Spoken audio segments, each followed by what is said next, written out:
എഴുത്തുകാരിയും മാധ്യമപ്രവർത്തകയുമായ A gene കരോളിനെ ലൈംഗികമായി അധിക്ഷേപിക്കുകയും അപകീർത്തിപ്പെടുത്തുകയും ചെയ്ത കേസിൽ നിയുക്ത യുഎസ് പ്രസിഡന്റ് ഡൊണാൾഡ് ട്രംപ് $50 ലക്ഷം നൽകണമെന്ന ജൂറി വിധി ഫെഡറൽ അപ്പീൽ കോടതി ശരിവച്ചു.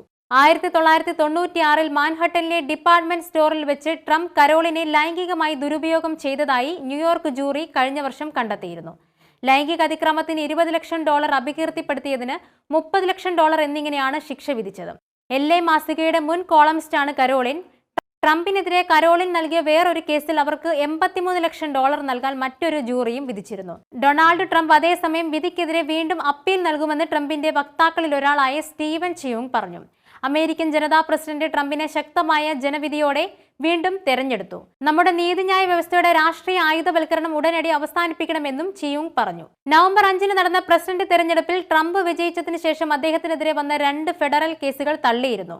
പോൺ താരം സ്റ്റോമി ഡാനിയൽസിന് പണം നൽകിയത് മറച്ചുവെക്കാൻ 34 ബിസിനസ് രേഖകളെ കൃത്രിമം കാണിച്ചെന്ന കേസിൽ മേയിൽ ന്യൂയോർക്കിൽ ട്രംപ് ശിക്ഷിക്കപ്പെട്ടിരുന്നു. തന്റെ ശിക്ഷാവിധി തള്ളണമെന്നാവശ്യപ്പെട്ട് പ്രസിഡന്റായി തിരഞ്ഞെടുക്കപ്പെട്ട ശേഷം ട്രംപ് നൽകിയ ഹർജി ജഡ്ജി ജവാൻ മെർച്ചന്റ് അടുത്തിടെ നിരസിച്ചിരുന്നു.